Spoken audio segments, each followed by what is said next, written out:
L'avenir est en jeu sonnant. Pour débuter ce résumé, place à la chanson avec la grande finale qui a eu lieu jeudi soir à l'Opéra de Nice. Un opéra magnifique de plus de 128 ans et avec Saëlys au chant. L'avenir est en jeu sonnant. L'avenir est en jeu sonnant. Saëlys, artiste engagée libanaise. Merci beaucoup. Elle fut aux prises avec d'autres artistes comme Jean-Jean Roosevelt, la révélation hier soir, tout droit venu d'Haïti.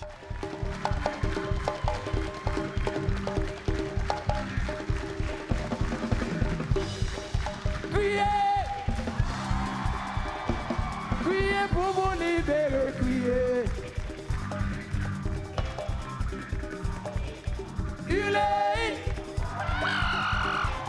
Hurlez pour décompresser, hurlez.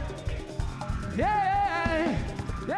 Énergique en communion parfaite avec le public présent, Jean-Jean Roosevelt a mis le feu à l'Opéra de Nice. Autre groupe présent dans cette grande finale de la chanson, le groupe Benguianga, venu tout droit du Rwanda, à l'histoire lourde, un groupe engagé et en communion avec son public.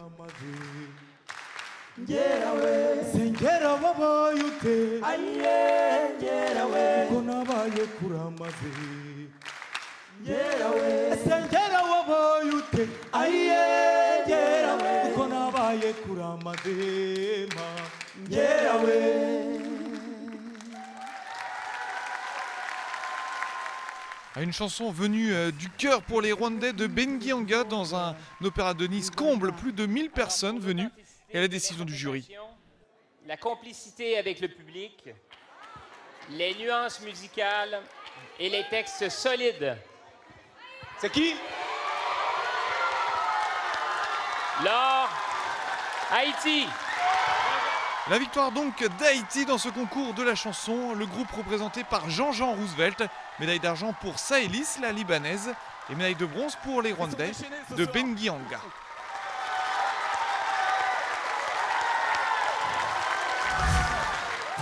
Culture toujours avec le concours en photographie et la victoire d'Élise Larvego, la Suissesse.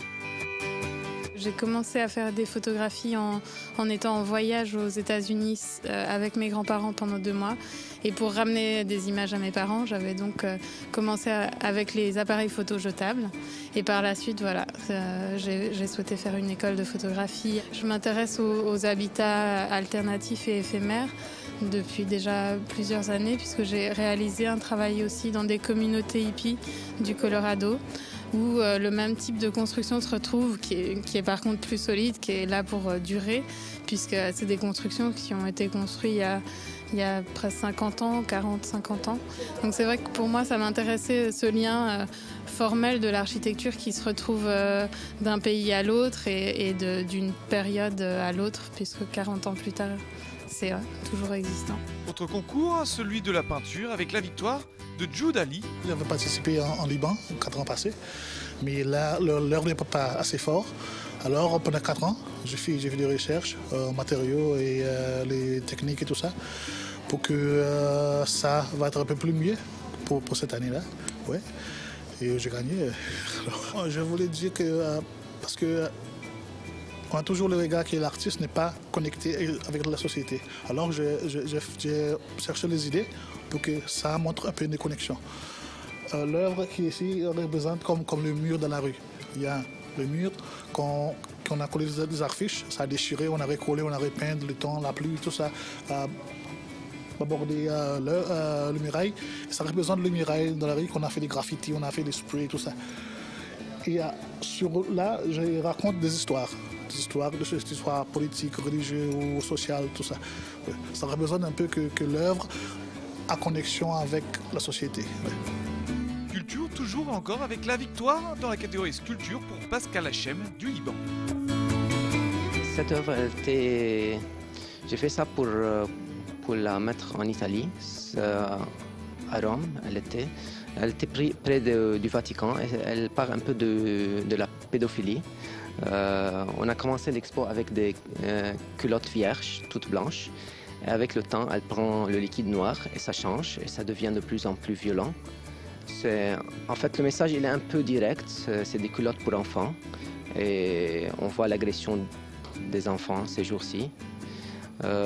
Et ça continue un peu pour être de l'humanité parce que je viens d'un background qui est le Liban et on répète les mêmes gaffes, on fait les mêmes choses et c'est un cycle de l'humanité qui est en train d'agresser notre propre quotidien ou notre propre humanité et ça ne s'arrête pas. Vous le savez, les Jeux de la francophonie, c'est à la fois de la culture, mais également du sport, avec le tennis de table et la finale chez ces dames entre Laura Gagné, la française, et Cristina Alina Iriki, la roumaine.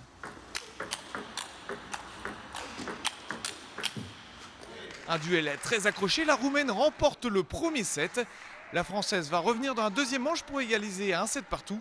Et ensuite, les deux filles vont se livrer une bataille acharnée.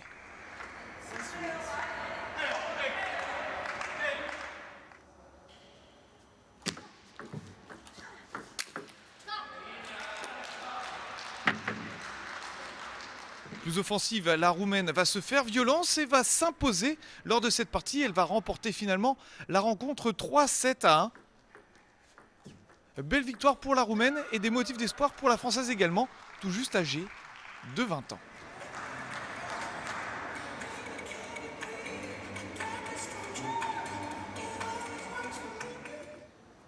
Finale également chez les hommes en individuel avec une lutte, un combat entre Romain Lorenz, le français, en bleu sur la droite de votre écran, face à Unor Shox, le roumain. Le français qui n'avait jamais battu le roumain va se faire violence dans cette partie. Après avoir mené facilement 1-7-0, le roumain va revenir, mais le français va se montrer le plus précis au fil du match pour finalement s'imposer avec des points exceptionnels, comme sur cette balle de match ratée par le français.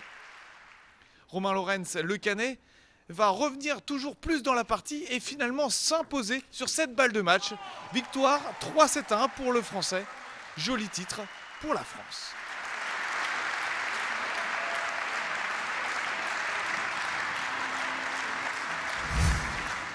Discipline toujours attendue dans l'athlétisme, le triple saut, avec ce vendredi le concours et la 4e place pour Karol Hoffman, le Polonais, avec un bond à 16,66 m.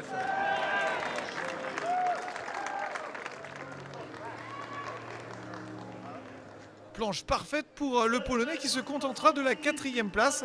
Il a été longtemps en 3e, mais finalement il va être battu par Tarek Bouktaïb, le Marocain. On va le voir tout de suite, le Marocain, le voici, le voilà. Le Marocain qui va également s'élancer et qui va également réaliser une belle performance, 16,66 m. Il va simplement devancer Karol Hoffman au nombre d'essais. Planche parfaite également pour Tarek Bouktaïb. Et les deux premières places, elles sont françaises avec la médaille d'argent pour Gaëtan Sakou Bafonga, le vice-champion d'Europe espoir, avec un bond à 16,93 m.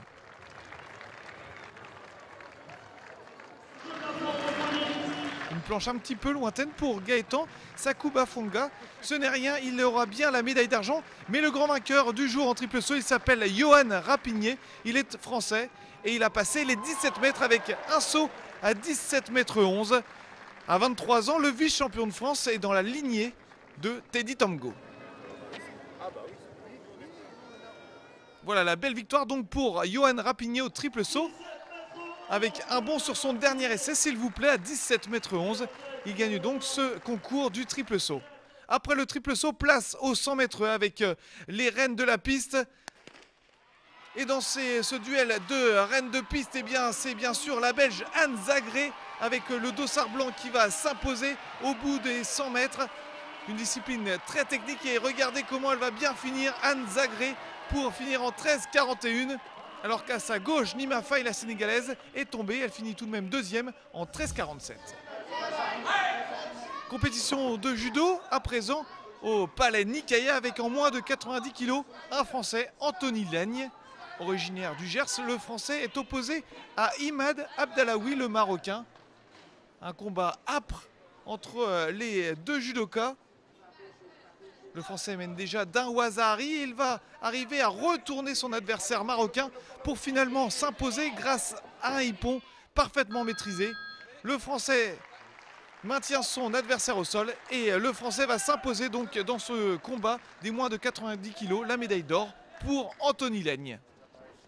Place aux dames à présent en judo, toujours moins de 78 kg à présent, avec un duel entre Sarah Zougui la tunisienne et Katarzyna Furmanek la polonaise.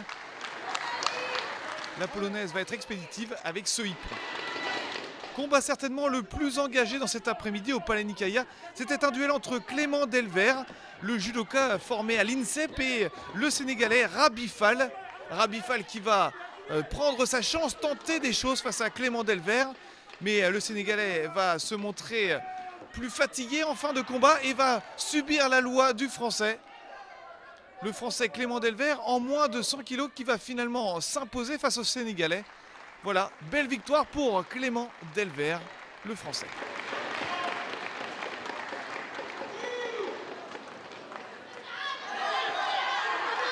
Place à présent aux dames en plus de 78 kg, la catégorie la plus relevée chez ces dames. Un duel entre Sarah Trabelsi face à Johanna Jaborska, la polonaise. La tunisienne va longtemps mener les débats avec un Ouazahari d'entrée. Mais la tunisienne, à bout de souffle, va rompre petit à petit face au coup de boutoir de la polonaise. La polonaise qui va insister, la tunisienne va être sanctionnée.